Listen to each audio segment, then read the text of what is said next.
Thanks, everyone. It's wonderful to be here and very exciting that you're here as well. If you came into the presentation late, you may have missed the opening remarks by Grandmaster Julie Scott. And we all send our greetings on the spring equinox, which is tomorrow on Sunday, March the 20th. And that where I live in the Eastern Daylight Time Zone in the Northern Hemisphere is tomorrow morning at 11:33 a.m. I'll just give you a wee bit of background before I start my presentation. The word equinox comes from the Latin words for equal night, equus meaning equal, and nox, night, according to the Farmer's Almanac, which is where that image comes from that you're looking at now. What's really interesting about the equinoxes is that our orientation to the sun is quite direct. We have zero tilt the way we face the sun, although we still have that 23.5 degree tilt that causes the precession of the equinoxes, as it's called, regardless. But it's just the way we are oriented in space that we, on each equinox, have this kind of equal day and equal night. And that is actually true for about 3 days at the equinox. In the Rosicrucian tradition, as Grandmaster Julie Scott mentioned, the spring equinox marks the new year and the beginning of a new cycle. And this year is Rosicrucian year 3375, dating from the 18th Egyptian dynasty and the mystery school tradition, beginning with Pharaoh Thutmose III. So happy spring equinox. Something that I think a lot of people who experience a long winter are excited about. Many of you will also be aware that there is a kind of myth involving standing an egg upright. And this is a pretty cool experiment to try. So I would invite you perhaps after the symposium to try it. And especially it's supposed to work tomorrow, where the forces, gravitational forces, are equal. So this is said to be due to the balance of those forces on the equinoxes, and you can stand that egg on its end for a few hours. However, that myth was busted and also perpetuated by Life magazine. Life magazine doesn't exist anymore. It was an American publication that went on for decades. And on this day in 1945, Life published an article, a short article about how people had done this in China. And here's a photograph where 35 eggs were stood on end on the equinox. However, the article also ends with saying that experiments like this can be done at any time of the year. Mind you, it concludes with the idea that the equinox and gravity was still a mystery. And if you follow science and scientific discoveries, and Rosicrucians are certainly very curious about these things, you will discover that we now know that gravity is not only a force, it is very much like light. It is both a particle called the graviton, which Einstein predicted and now we know exists, and also it moves in waves, which can curve space-time. All of these things are very interesting. And here's my experiment that I did in my kitchen on March 19th, again on this day in 2018. So again, that's a raw egg, and I invite you to try that. My presentation is titled Initiation Doorway to the Self. And I want to thank Julie Scott, our Grandmaster, and also Frater Hugh McKay for the material here. To initiate means to commence something new. And initiation also implies an awareness of entering a new state of being. It comes from the verb form to initiate, which means to begin an action or a project. Etymologically, the word derives from Latin initiatus, meaning to begin training or instruction. Initiare means to inspire. The Rosicrucian Order is an initiatic order and part of the primordial tradition of the transmission of ancient knowledge from the past to the present. Choosing an initiatic path means that initiates are consciously aware of their responsibility and commitment to certain ideals. Although the end goal may seem distant, we know that each step is vital, a new beginning and a necessary step forward, although at times we cannot see the final result. The monarch butterfly is a good example. It begins as a tiny egg, then a lowly caterpillar, and finally a magnificent flying creature. Each of those stages, as Dr. Irwin pointed out to us earlier, stages are often more important than the content. And the butterfly with wings doesn't even resemble the caterpillar, and the caterpillar certainly not the tiny egg. So we're talking here about metamorphosis. This is a word that derives from a Greek combination of words, meta meaning to go beyond, like metaphysics, and morph, to change or transform, hence to go beyond simpler earlier forms. Metamorphosis is a term used in reference to dramatic change or transformation. On a mundane level, it can refer to a reversal in attitude or behavior rather than a visible external change. However, the true mystic also values moderation and also avoids emotional and other excesses while remaining open to transformation and higher levels of awareness. Finally, transformative experiences are marked by inner maturation that recognizes our community with others, our responsibility to meet higher standards of personal behavior, and our obligation to the well-being of all humanity, not just one specific group, cause, culture, or individual.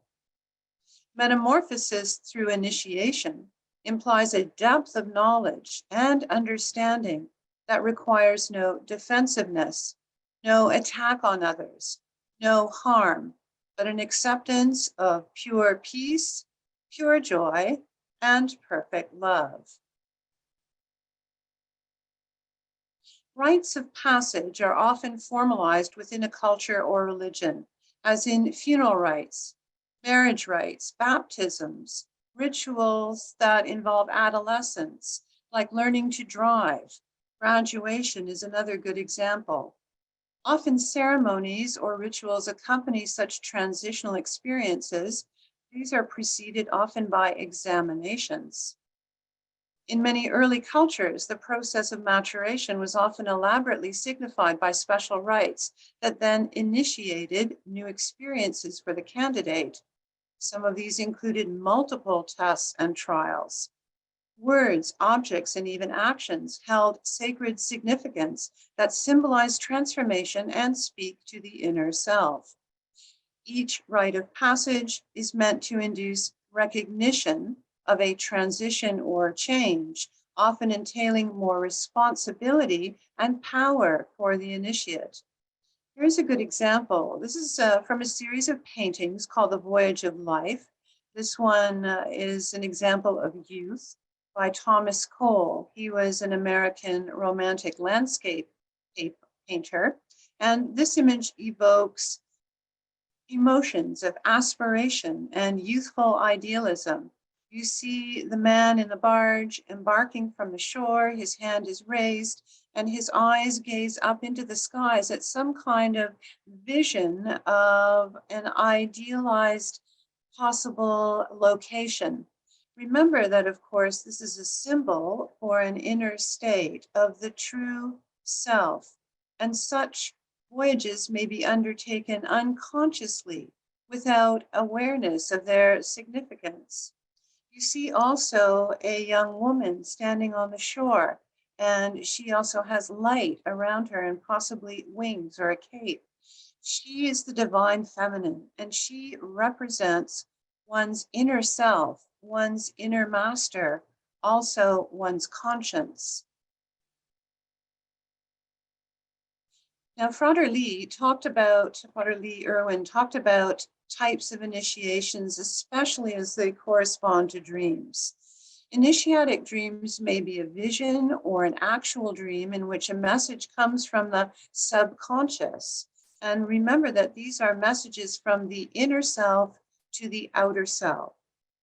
Here's a good example. Nicholas Flamel, who was an alchemist in 14th, 15th century Paris, is reputed to have dreamt that he received a mysterious book that contained the secrets of the philosopher's stone. This dream prompted him to make the sacred trek to Santiago de Compostela, whereupon he obtained the book from a sage. Later writers attributed Flamel's wealth and charity to hospitals and houses for the poor to this discovery. Flamel commissioned arcade sculptures for various Paris cemeteries, and here's a good example from the Cemetery of the Innocents. Many of these, of course, are now destroyed. However, they were preserved in drawings.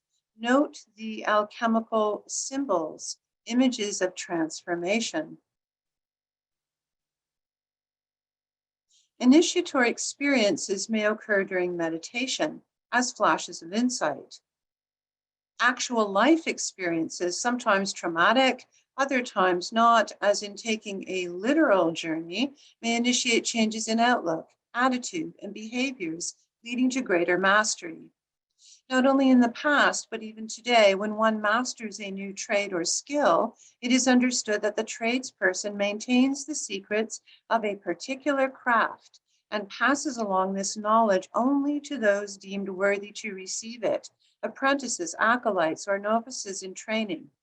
They too vow to maintain these secrets. Vows and oaths are taken when the intern or novice graduates. Perhaps one of the most famous is the oath of Hippocrates, taken by physicians to do no harm in the practice of their art. Life experiences also prepare us for further inner changes on the road to self-mastery and mastery over various situations as they arise. This is a fragment of the Hippocratic Oath on a 3rd century papyrus. Now, the words do no harm do not actually appear in the oath.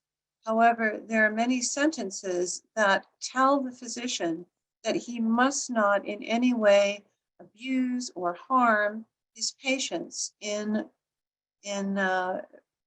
giving his diagnosis or in the use of his healing arts. How do we recognize a true initiation? Ralph M. Lewis, in his book Sanctuary of Self, describes 3 actions that take place during initiation. Introspection or self-analysis reveals our attributes and our limitations. Idealism or aspiration prompts us to rise higher and to do better. Obligation exacts a promise or a commitment to fulfill all of those kinds of aspirations that we have thought through. Neophyte in Greek means newly initiated, and the Greek verb form phein means to bring forth or to make grow. Neophyte is the combination of 2 Greek terms, neo meaning new, and phytos as something growing or planted. Hence, neophyte means newly grown or newly initiated. The initiator has a great responsibility in bringing something forth and in assisting another to experience new growth. The neophyte likewise must nurture those qualities that allow for self-growth. She or he must be willing to bring forth new experiences that challenge and stimulate personal growth. Temple degree initiations are formally conducted by initiators and a team within a sacred setting. The initiation is conferred upon the initiate. Solemn vows and oaths are taken, and passwords, signs, and symbols conveyed. This age-old method, since it involves a communal group consciousness, stimulates the field of cosmic awareness and connects the initiate to the Rosicrucian egregore in a way that self-initiation cannot. The concept of the egregore is centuries old, and it really goes back to Plato and this idea that the material and the spiritual mirror or reflect each other, and that there is a kind of collective or group consciousness. Home sanctum initiations also are important, and here the initiate acts as the initiator, or ideally one's inner master acts as initiator. However, these do not supersede an initiation given within a temple setting because of that invocation of communal group consciousness via the team that initiates and the direct contact with the initiator, who belongs also to a chain of initiates.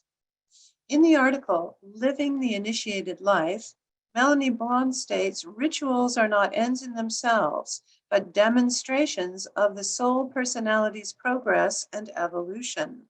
She also goes on to say that participation in initiation rituals does not itself make you a true initiate.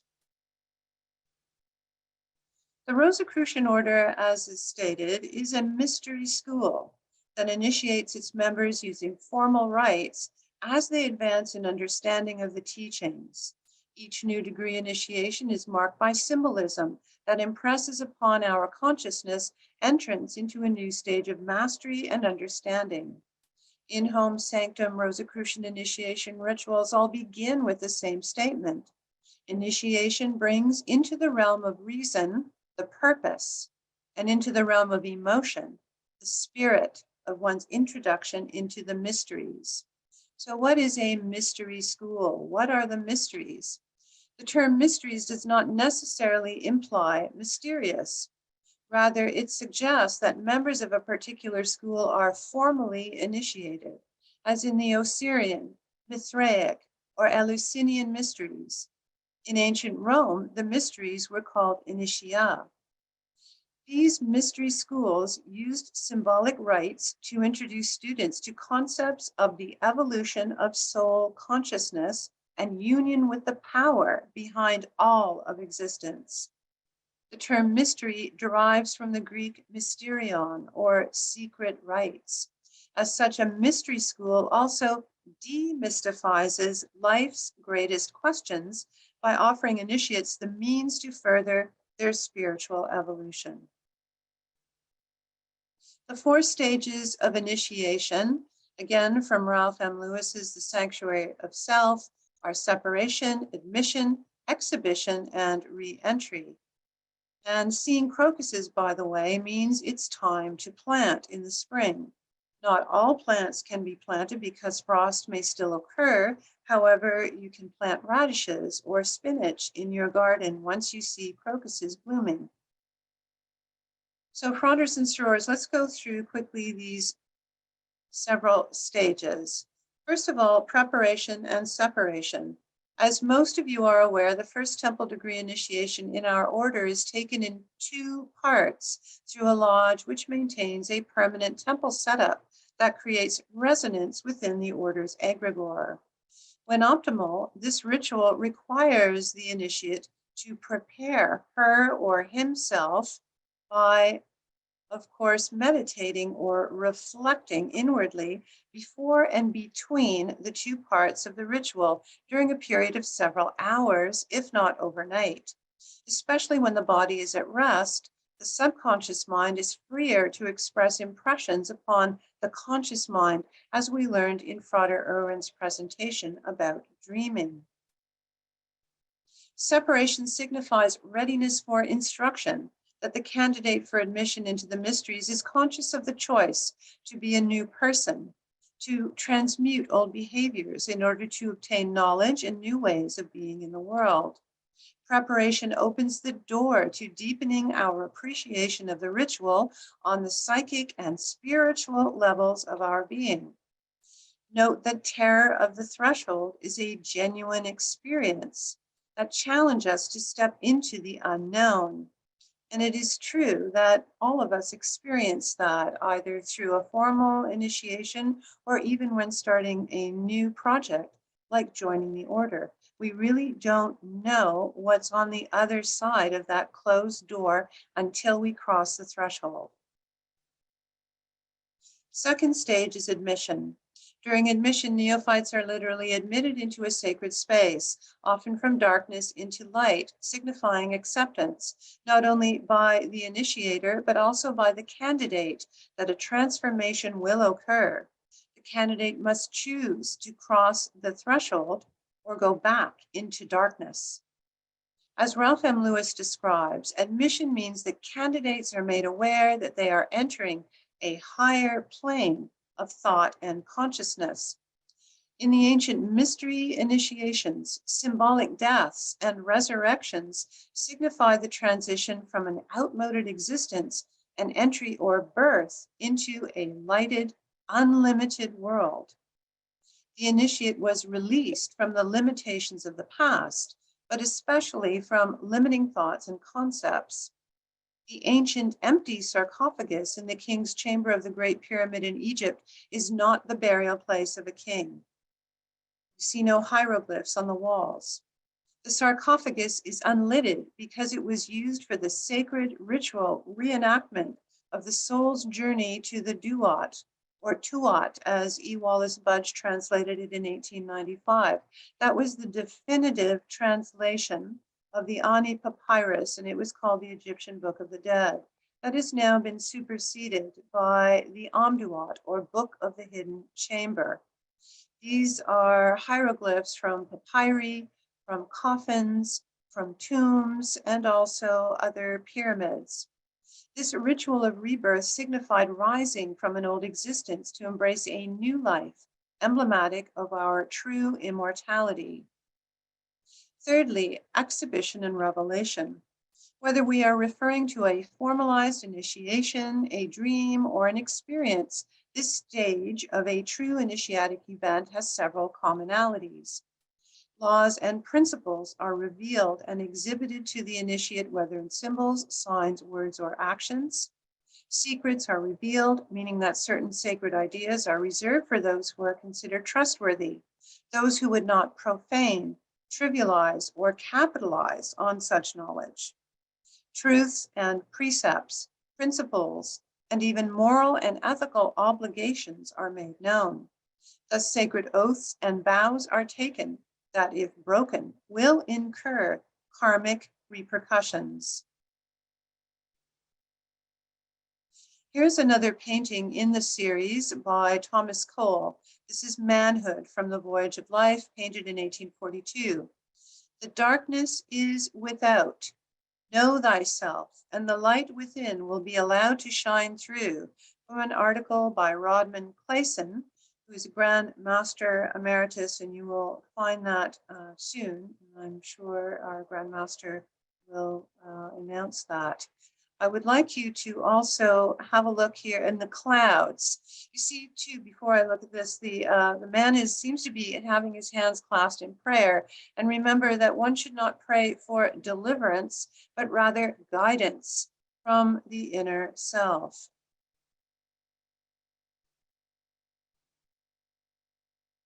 So when we're at this stage of transformation and re-entry, we are asking for guidance from the higher self, our inner master, from conscience.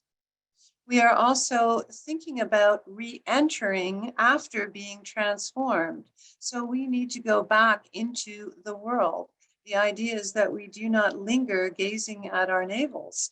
The candidate becomes aware that life continues, but that perceptions due to the initiation have changed. A more mature understanding has dawned, not a cynical shift, but rather a renewed sense of hope, loss of fear, trust in one's own inner self as a guiding principle, regardless of outward appearances or events. The student must embrace the world, no matter what, and has gained new techniques and understanding, New symbols that remind the outer soul personality that there is but one eternal and immortal self, one cosmic consciousness, no matter how it might be represented. In a moment here, we'll also be talking about a little bit more about the Osirian Mysteries. Our traditional history goes back to ancient Egypt, as most of you know, and that includes the Osirian Mysteries. There were other sites, like the Great Pyramid, for instance, the Osirian at Abydos. In 1998, the Rosicrucian Digest published several articles, especially a beautiful one by Max Guillemot and the initiatory process in ancient Egypt. And he talks at length about Abydos as a site for the Osirian Mysteries. Also, we know that Lake Moeris is in our tradition. All of these places enacted similar concepts of the immortality of the soul, as do the funerary texts of the Amduat. Amduat means that which is in the duat, or the afterworld. And we can see the Egyptians thought of the tomb as a kind of gateway to the unmanifest reality. The initiate in his symbolic journey passes through the afterworld, the duat, and thus must pass through often an illusory and fantastic world of the unconscious or the unmanifest. Here, and Frater Lee Irwin also spoke about nightmares and disturbing dreams. Sometimes it's a kind of fantastic world, that is almost a fantasy world, where the unconscious appears to manifest things that we don't want to deal with. These may take the shape of demons that lie in wait. And in the duat, these included a lake of fire, terrible adversaries, and also symbols that are really arising from our own psyche. Before transitioning to paradise, the initiate must confront the goddess Ma'at, who signifies divine truth or cosmic law in the hidden chamber of Ma'at, in other words, within one's own heart. To successfully undergo the weighing of the heart at the great initiation, or transition, as we call it in our order, meaning death, meant that the soul personality could pass through the final gateway and achieve oneness with Osiris, who represents the divine mystery. Osiris also represented the miracle of resurrection, that is, the ultimate union and oneness with the divine. Humility for a mystic is the ability to imagine oneself as a neophyte, a person who is learning a new skill, embracing new knowledge, as well as new ways of being. It is true that Rosicrucian mystics attempt to recognize that no matter how long they study the teachings or progress through various degrees and initiations, they are ever and always students or neophytes on the path. The more demands that are made upon us, often the harder it is to accept those demands in all humility. Our ego may struggle either with increasing pride or resentment. Finally, it is crucial that we embrace our need to strive for greater heights, even when life seems stagnant, or conversely, when we are challenged by too many deadlines, feel fear, or the desire to flee. And procrastination, you know, is a form of flight from a challenge or new responsibility that we often fear to face. Most often we speak of being a master or achieving mastery or mastership, but it is important to comprehend the significance of being a neophyte, someone who is having first-time experiences. Ultimately, the experience of peace profound is knowing that when life challenges us, we can turn inwardly to that still point and experience recovery, equilibrium, and a deep harmonium with all that is. This beautiful painting, The Accolade by Edmund Blair Leighton, done in 1901, is also a wonderful representation of the initiatic tradition. And here we have the beautiful symbol of the divine feminine initiating the one who kneels. And she's using the sword. These are all images of knighthood that are deeply symbolic, that also convey powers and new knowledge.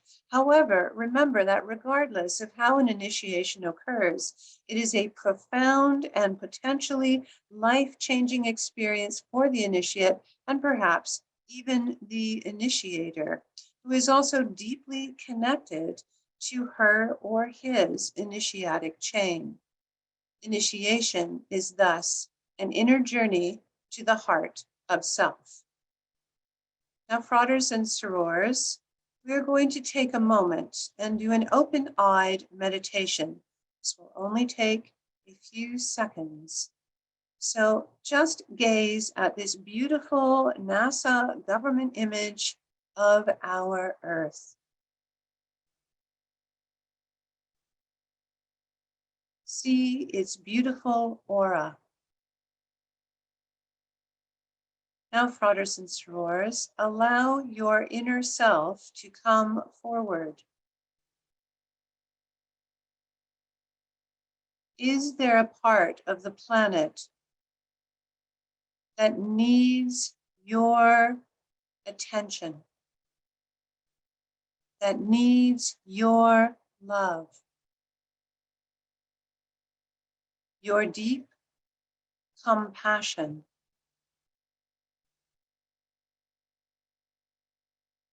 your sense of peace profound,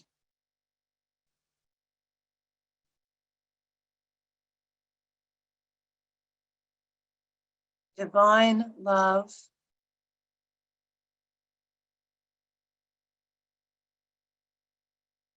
and deep healing.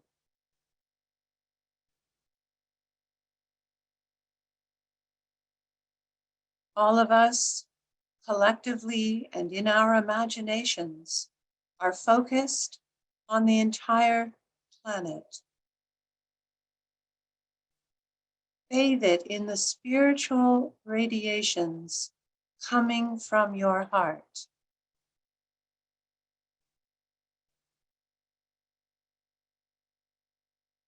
Take a deep breath. Hold it. Exhale slowly.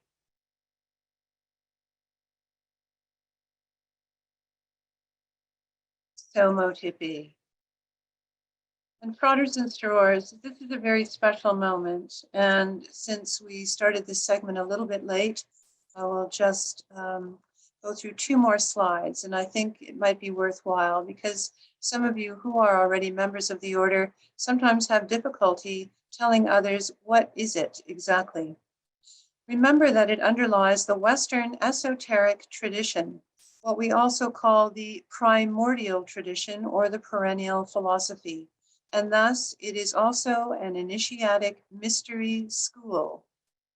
Its teachings and knowledge permeate all new thought and current writings regarding inner transformation, although its sources are ancient and time-tested. There are many imitators and many who are unaware of their imitation, in Greek called mimesis, to mime or copy.